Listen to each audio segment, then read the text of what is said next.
GM কাদেরের বাসায় হামলার প্রতিবাদে চাপার বিক্ষোভ এবং জানিয়ে দেব আগামীর বাংলাদেশে দাসত্ব প্রত্যাশা করি না, বলেছেন সার্জিস। আরও জানিয়ে দেব বছরের শেষ দিকে হবে বাংলাদেশ জাপান ইপিএ চুক্তি এবং জানিয়ে দেব ডিসেম্বরের মধ্যে নির্বাচন শেষে রোডম্যাপ দাবি সালাউদ্দিনের। সর্বশেষ জানিয়ে দেব দেশের বাইরে গিয়ে বেশি কথা না বলে দেশের ভেতরেই বলা উচিত। এতক্ষণ শুনছিলেন সংবাদ শিরোনাম, এখন জানিয়ে দেব বিস্তারিত। জিএম কাদেরের বাসায় হামলার প্রতিবাদে জাপার বিক্ষোভ।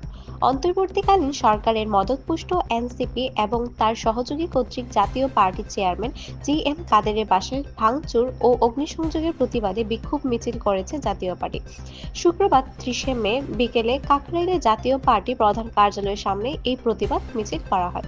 এ সময় জাতীয় পার্টির অঙ্গ সংগঠনের নেতারা বলেন, মব জাস্টিসের নামে লুটপাট ও ভাঙচুর এটা সভ্য দেশে হতে পারে না।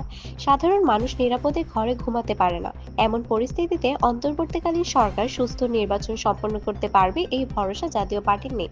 তারা আরো বলেন, যারা নতুন দল গঠন করে মব জাস্টিসের নামে দেশে আইন শৃঙ্খলা অবনতি ঘটিয়ে যাচ্ছে, তাদের আইনের আওতায় এনে সরকারকে নিরপেক্ষ হিসেবে প্রমাণ করতে হবে। এ সময় জিএম কাদেরের বাসা ভাঙচুর ও অগ্নিসংযোগের প্রতিবাদও জানানো হয়। মিছিলটি কাকরাইলে বিভিন্ন এলাকা প্রদক্ষিণ করে।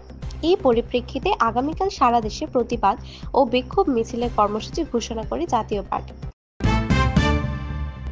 আগামীর বাংলাদেশে দাসত্ব প্রত্যাশা করি না বলে জানিয়েছেন সার্জিস।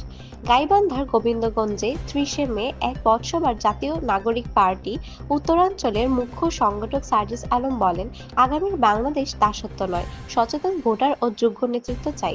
তিনি দল বা প্রতীকের ভিত্তিতে নয়, যোগ্যতা ও জনসেবার ভিত্তিতে প্রার্থী নির্বাচনের আহ্বান জানান।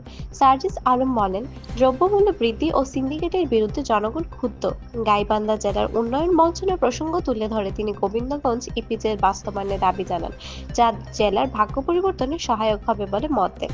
তিনি উত্তরাঞ্চলে কৃষকদের দুর্দশা, হিমাগার সংকট ও শিল্পায়নের সম্ভাবনার কথা উল্লেখ করে একটি মডেল রোডম্যাপ তৈরি করার দাবি জানান।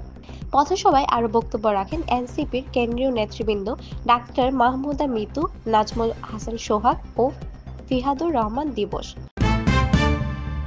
3 বছরের শেষ দিকে হবে বাংলাদেশ জাপান ইপিএ চুক্তি।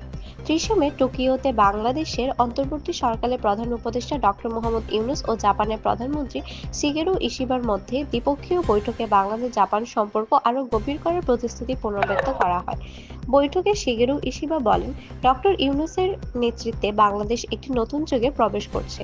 চলতি বছরের শেষ নাগাদ দুই দেশ একটি অর্থনৈতিক অংশীদার চুক্তি ইপিএ স্বাক্ষর করবে বলে জানানো হয়, যা বৈঠক ও বিনিয়োগে সহায়ক হবে।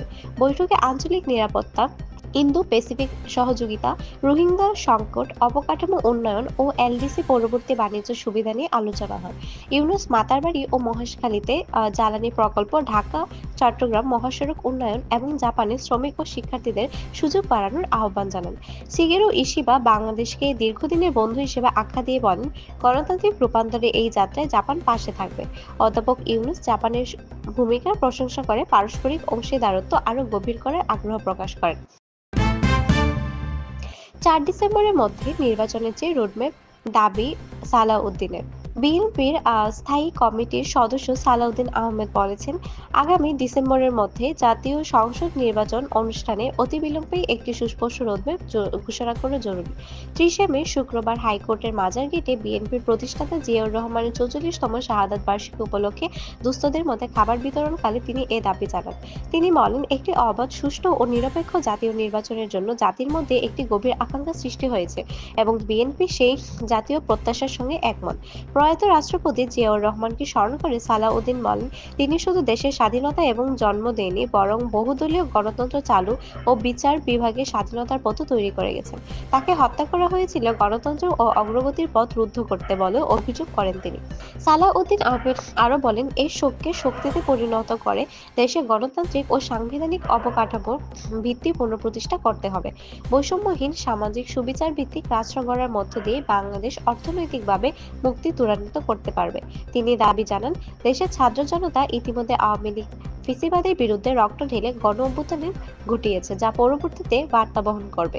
অনুষ্ঠানে আরো উপস্থিত ছিলেন সুপ্রিম কোর্ট আইনজীবী সমিতির সভাপতি ব্যারিস্টার মাহবুব উদ্দিন খোকন, জাতীয়তাবাদী আইনজীবী ফোরামের মহাসচিব ব্যারিস্টার কায়সার কামাল সহ বিএনপির বিভিন্ন অঙ্গ সহযোগী সংগঠনের নেতাকর্মীরা। দেশের বাইরে গিয়ে বেশি কথা না বলে দেশের ভিতরেই বলা উচিত। বিএনপির স্থায়ী কমিটির সদস্য আমির খসরু মাহমুদ চৌধুরী বলছেন, বাংলাদেশের সমস্যার সমাধানে দেশের ভিতরেই খুঁজতে হবে, দেশের বাইরে গিয়ে সমাধান খোঁজার কোনো প্রয়োজন নেই। ৩০শে মে চট্টগ্রামে জিয়াউর রহমানের ৪৪তম শাহাদাত বার্ষিকী উপলক্ষে আয়োজিত এক স্মরণ সভায় তিনি এই মন্তব্য করেন। ডক্টর মোহাম্মদ ইউনূসকে ইঙ্গিত করে তিনি বলেন, দেশের বাইরে কথা না বলে দেশের জনগণের সঙ্গে কথা বলে সমস্যার সমাধান করতে হবে।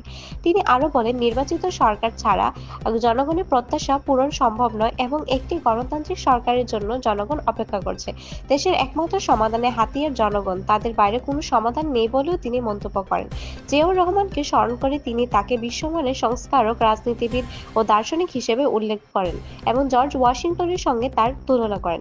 দেশ পরিচালনার প্রস্তুতির কথা উল্লেখ করে আমির খসরু বলেন, বিএনপি পরিকল্পিতভাবে প্রস্তুতি নিচ্ছে এবং ক্ষমতায় এলে প্রথম দিন থেকে কাজ শুরু করতে পারবে। এছাড়াও সংসদে পিছিয়ে পড়া দেশকে এগিয়ে নিতে বিএনপির ভারপ্রাপ্ত চেয়ারম্যান তারেক রহমান ক্রিয়েটিভ ইন্ডাস্ট্রির উদ্যোগ নিয়েছেন বলেও জানান। অনুষ্ঠানে আরও উপস্থিত ছিলেন বিএনপির কেন্দ্রীয় ও চট্টগ্রামের বিভিন্ন স্তরের নেতৃবৃন্দ।